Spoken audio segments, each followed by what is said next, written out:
I'm Tatiana Sienkiewicz. We welcome you to our conversation with Rob Benet, Choreographic Associate of the National Ballet of Canada. Today's conversation is a part of our educational programs launched by Canada All-Star Ballet Gala.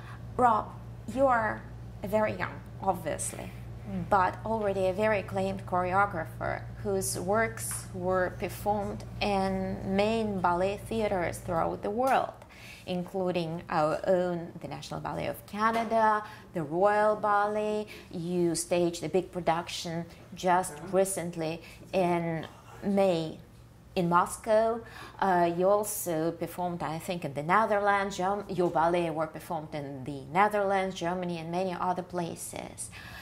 You are a choreographer. Can you tell us a little bit to our audience, what does it mean? What is this magic profession choreographing brings and does?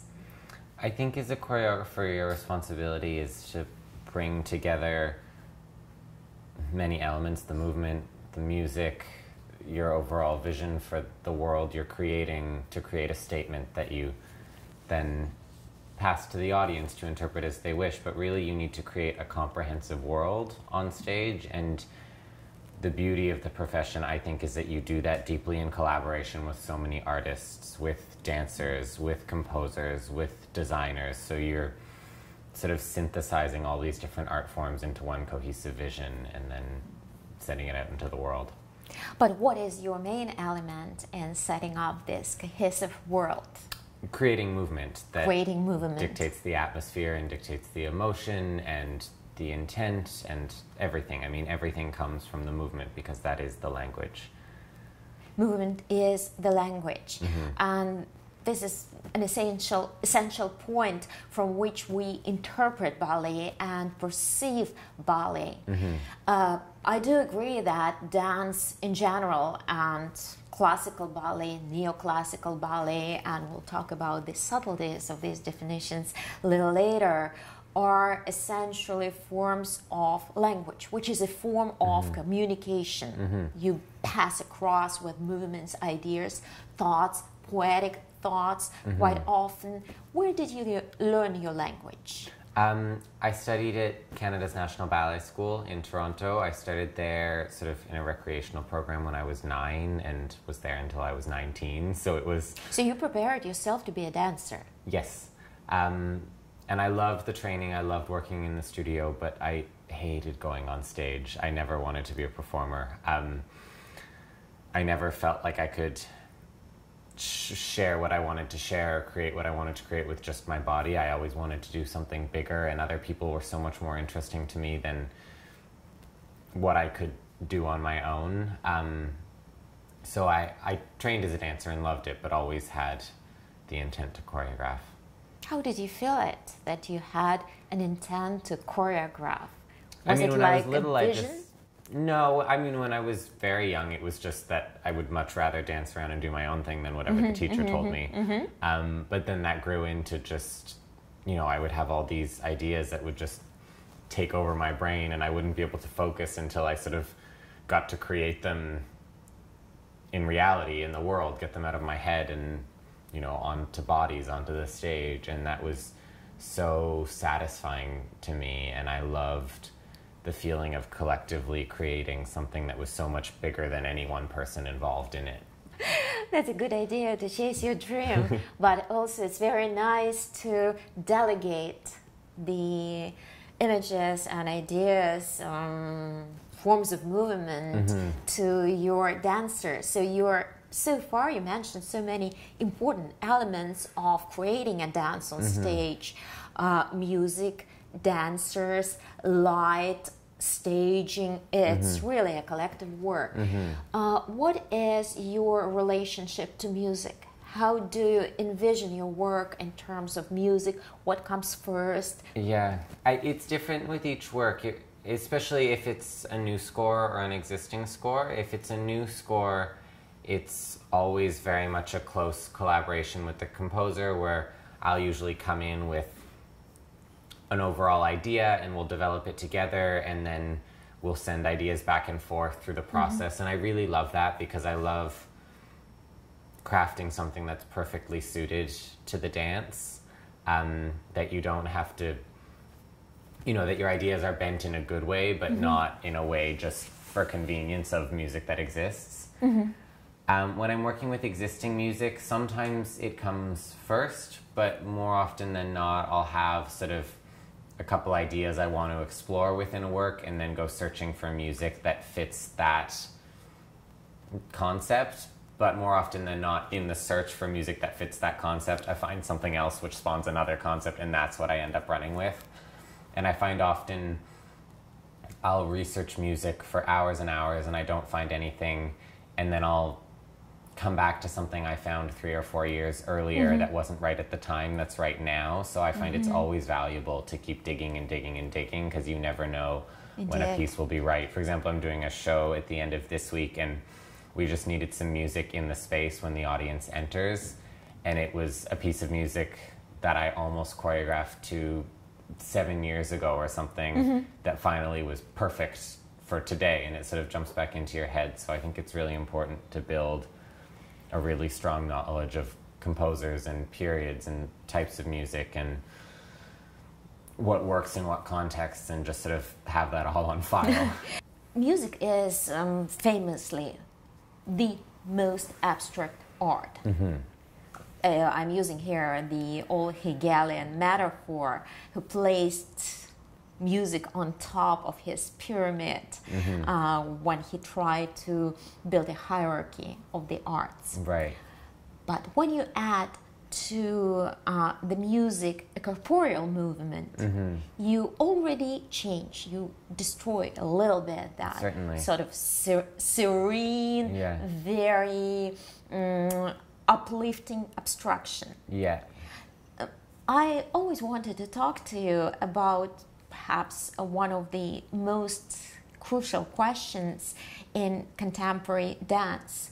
What is your own thinking, proclivity, preference in between abstract and plot-based ballet? I think both have their place. I think stories are important, and stories help us understand the world and help people connect to one another, and stories will always be told. And ballet, I think, is an important storytelling mode because it's able to capture different facets of a story, different emotional undercurrents or different ideas than any literary or more text-based art form, but also capture it more clearly than any purely musical art form can. It's the most beautiful thing the human body can do, and it's sort of humans as it's their bodies, these sort of physical containers we're so bound by in their most extraordinary form and in their most expressive form, because the classical language makes the body legible. It's like perfect syntax and perfect grammar, so you can understand it even if you don't know the story or exactly what's supposed to be going on. The emotion, the idea reads through every fiber of the body, because these shapes and these movements are so rich and imbued with so much depth, and they stretch the body to its limits, not in a gymnastic way, but in the way you feel emotionally stretched to your limits inside. You see that portrayed on the body, and there's a legibility and a poetry to the body that isn't achieved in any other form. Certainly, and I more than agree with you in your very subtle interpretation. Abstract is never abstract, while a narrative is never just a narrative. Exactly, because, Balanchine said it, as soon as you put a man and a woman on stage, you have a story. As soon as you put even one person on stage, you have a story. You read it from their eyes. And then also a story of I think story ballets are at their worst when they do nothing but communicate the plot. That, I think, is uninteresting and kind of a failure of the art form. What is your interest in human issues that you want to present in your ballets? I mean, I think it's that essentially to me, those are the most interesting parts of life. They're the huge questions and challenges we come up against. And they're the moments when you learn the most about yourself and you learn the most about other people. And they're actually the ideas that I think dance explores most easily, because they come in waves of grief and passion and horror and joy, and that is so easily physicalized. They're the things when you experience them outside of dance, you experience it physically, you experience it in your body, you feel it in your knees, you feel it in your hands, you feel it rise up to the back of your head. What you take away and gain from a story are those sort of life-altering moments, and those moments where you really get the rug pulled out from underneath you, because that's the real test as a human of what you've got going on inside. And I think dance, especially narrative dance, is successful when the body is turned inside out. So this way you have the most probable potential to reach for your audience. Exactly. Because the way you describe passions overwhelm us, they come up to the throat, up to our heart, palpitations, movement. So it's not just the body that speaks, but something beyond, above that makes the audience a co-creative part of your vision, your own vision. And this is the ideal of theater. Yeah, not to just show these huge moments, but to show these huge moments in subtle, nuanced, small ways that reveal new facets of these emotions. That way everyone can connect to it because they've experienced that big emotion, but people will connect to it differently because it lands in different contexts for everyone. And I was particularly moved by your idea of exploring the gender roles in dancing. You have a very elegant vision of dancers' bodies. Right. And women are always extremely elegant, and their movements are conceived in cantilena, continuity, but also with an incredible respect and, I would say, understanding of that eternal grace and beauty. But grace and beauty is a shared human quality. But why did you want to go in the Eurydice project into exploring the difference between the genders, or maybe outlining their new mutual coexistence? Ballet is almost the only art form where from the very beginning men and women are trained completely differently. Yes. You know, it's extraordinarily gendered, and that's because it depends on the possibilities and functions of the body, so it makes sense. But at the same time, it means that there isn't the same kind of cross-pollination and exploration you have in painting, for example, or an acting class where you get to deeply understand all these different perspectives. And the story of Orpheus in Eurydice, really, if you boil it way, way down, it's an artist who loses the person they love, tries to rescue them, and fails. Right. And when I started thinking about doing this as a ballet, you know, that story has been told many times where a woman dies, a man tries to rescue them and fails. And I felt like I could find richer characters if I played with it. You know, if the woman is this powerful artist who loses their lover and needs to rescue them and tries and fails and has to overcome the pain of that failure, what kind of person does that create? If the man is not the weaker one in the relationship, but the far more vulnerable one in the relationship, that creates... And he doesn't trust. Yeah, it creates... He has to look back. It creates he doesn't have enough trust in the word. Yeah. The word of deity, that she would follow you. But and it's so human and it's so contemporary, current, without ever second. Within the canon of classical ballet, characters like that for male dancers don't really exist. Usually they are supremely confident and saving the day all the time until they die. you know, we take this very simple story and how can we test it? So we did this sort of experimental version of it a couple years ago, where we tried both genders in both roles, and we tried them as lovers, we tried them as siblings, we tried them as young lovers, we tried them as lovers who've known each other forever. So amazing. It was really cool to sort of see how a story this simple could really go in any direction. And I think those really old stories to me are fascinating because you could place them in any time with any two people, any man and woman, any woman and woman, any man and man, and the bones of it still work. It still makes sense, which means anyone can relate. What do you think is interesting for a younger audience members who would come for the first, the second, third time to see a classical dance performance? What is appealing in contemporary neoclassical dance from your point of view? I think that, you know, there is all this history and there is, you know, the 5 positions and all that, but when someone comes to a performance, none of that matters. It's what they're seeing in the moment. It's the pure, extraordinary physical expression of the dancers in front of them. And, you know, the oldest works like Sleeping Beauty can be danced like it's 200 years old, and it can be danced like no one's ever seen it before with really extraordinary artists. And it's rare, but if we're going to keep doing those ballets, I think dancers really, and the coaches and everyone around them really need to push for new interpretations of these works and these roles.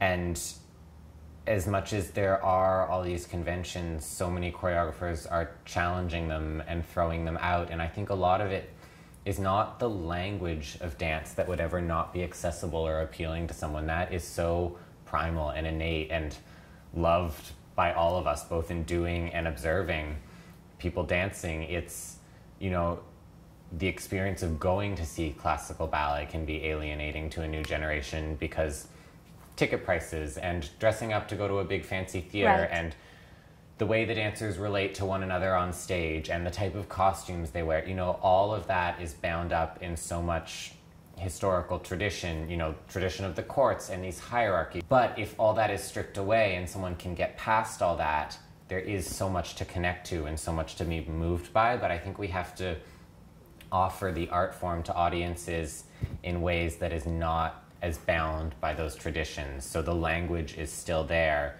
but the way it's presented can start to shift in a really huge way. And I think that's the next step for the art form. What I'm trying to do in my work is create different ways for audiences to experience the art form and flexible ways for them to experience it, where they can move around and watch from wherever they wish, and they can stay for 20 minutes because some people don't like anything for more than 20 minutes, or they can stay for 2.5 hours if they want to go into a really focused state, and just try to create as diverse an array of ways for people to experience ballet as possible. So it's not just sitting in a chair and eating what's being fed to you, you know, but where people can have some autonomy and freedom and choice and creativity creativity of their own in how they take in a performance. This is why you moved with your creations into certain museum spaces. Yeah.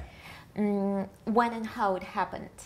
So the first big project I did like that was with the Art Gallery of Ontario, and I mean, it made sense to do it in the gallery because the ballet was inspired by the work of a famous Canadian painter, Lawrence Harris, and he does these incredible landscape paintings, and I wanted to try to capture the same energy he captures in nature, but captured entirely through bodies and humans, and in a way that audiences could move through it and around it and experience it in real time in 3 dimensions.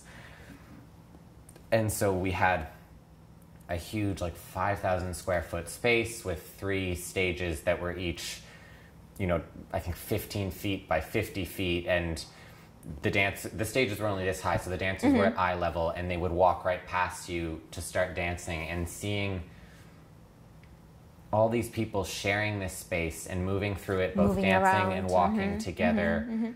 Yet at the same time, you have some people in this really focused state of taking it in, and then other people in this really heightened state of performance. And the tension that you get from all these people being so close together who are going through very different experiences in that moment was really moving. What is in your head right now? What are your plans for something equally transgressive? Well, after that, I started developing this project, and we're doing a first set of workshop performances this coming weekend. And I wanted to see, when we did that show, it was, as much as the audience was free to move around, it was very clear what was audience space and what was dancing space. And, the audience didn't step onto the dance floor.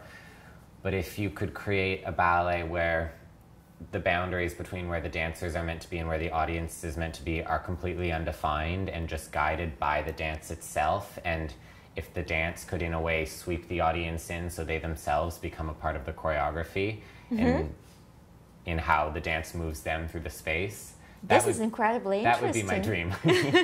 So that's sort of a long-term research project that I'm starting to develop.